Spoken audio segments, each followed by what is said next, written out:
আসসালামু আলাইকুম। আশা করি সবাই ভালো আছেন। আল্লাহর রহমতে আমিও ভালো আছি। সকাল সকাল দেখেন এই কুটা নিয়ে আসলাম। আপনাদের দিকে কি বলে আমি সঠিক জানি না। সো ভাবলাম যে কুটা আনতে আনতে আপনাদের সাথে একটা ভিডিও শেয়ার করি এবং কিছু টিপস দেওয়ার চেষ্টা করি, যে যে টিপসগুলো আপনাদের পরবর্তী সময়ে কারো না কারো কাজে লাগতে পারে। সো ভিডিও না টেনে সম্পূর্ণ ভিডিও দেখতেই থাকুন। ভিডিওটার উদ্দেশ্য হচ্ছে এই যে যে আপনি এখন মানে ভাবতেছেন কি করব কি করব কি করতে পারি, এরকম ভেবে ভেবে দিন পার করতেছেন কিন্তু করতেছেন না, এটা আপনার লস। ভাবতেছেন টাকা কই পাবো, কার কাছ থেকে হাওলাত নিব। আসলে ভাই হাওলাত নিয়ে কিছু করা উচিত না, কারণ ওই লোকে কথা শুনে যদি আপনাকে শেষ করে ফেলবে। সুদের উপর নিয়ে যদি কাজ করেন তাহলে সুদের টাকার প্যারায় আপনার মনোযোগ দিতে পারবেন না। সো আপনাকে একটা উপদেশ দিব, যে আপনি যাদের জন্য এখন কাজ করতেছেন না, যে হ্যাঁ আমার ইগোতে বাঁচবে বা আমার মান সম্মানে বাঁচবে বা কেউ আমাকে কিছু বলবে, এই চিন্তা করে যে কাজ করতেছেন না, তাহলে বলবো ভাই আপনার লাইফ থেকে অনেক পিছিয়ে আছেন। কারণ যে আপনাকে কথা শোনাবে সে কি আপনাকে কিছু টাকা দিচ্ছে, যে ভাই ঠিক আছে তুই কিছু খাচ্ছিস না, আজকে সকালে খাওয়ার খাসনি, ধর কিছু টাকা নে? দিবে না ভাই।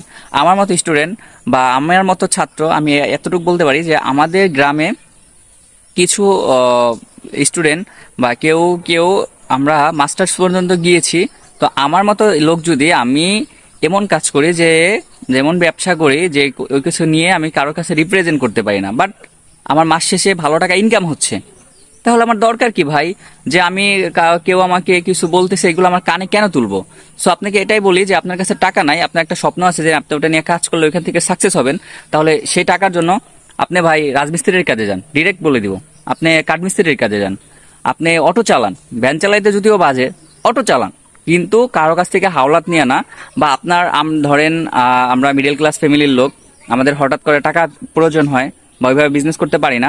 সো তাহলে আপনি ওই যারা রিচ আছে, মানে আপনার কাজিনদের মধ্যে আপনার আঙ্কেল বা আপনার যেমন চাচা, মামা, খালা, ফুপা, কেউ একজন বড় লোক, তার কাছে গিয়ে টাকা চায়েন না, তাহলে সে খোটা দিতে দিতে আপনি যদি ওইখান থেকে সাকসেস হন, সাকসেস হওয়ার পরে আপনাকে কথা শোনাবে যে হ্যাঁ ও তো আমার টাকা দিয়ে এত বড় হইছে।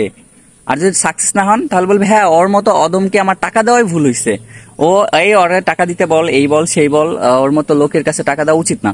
সো আমি এতটুকুই বলবো ভাই, আপনি আপনার একটা স্বপ্ন আছে যে এই স্বপ্নটা পূরণ করার জন্য আপনার 10,000 টাকা দরকার বা 15,000 টাকা দরকার, আপনি ওখান থেকে একটা স্টার্টিং করতে পারবেন, একটা খামার করতে পারবেন বা একটা কিছু করতে পারবেন।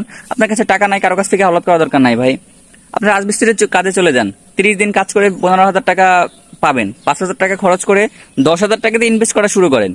10,000 টাকা ইনভেস্ট হচ্ছে না, আপনি কিছু চকলেট নেন, রাস্তায় দাঁড়ান, বিক্রি করেন। ভাই যে আপনাকে কথা শোনাবে সে তো টাকা দিচ্ছে না, সো আপনি তার কথা শুনবেন কেন? যদি ভিডিও ভালো লাগে অবশ্যই শেয়ার করে রাখবেন। আর যদি কোনো টিপস আমার মনে পড়ে আমি আপনাদেরকে দেওয়ার চেষ্টা করব, ইনশাল্লাহ আপনাদের আশা করি উপকার হবে। আল্লাহ হাফেজ।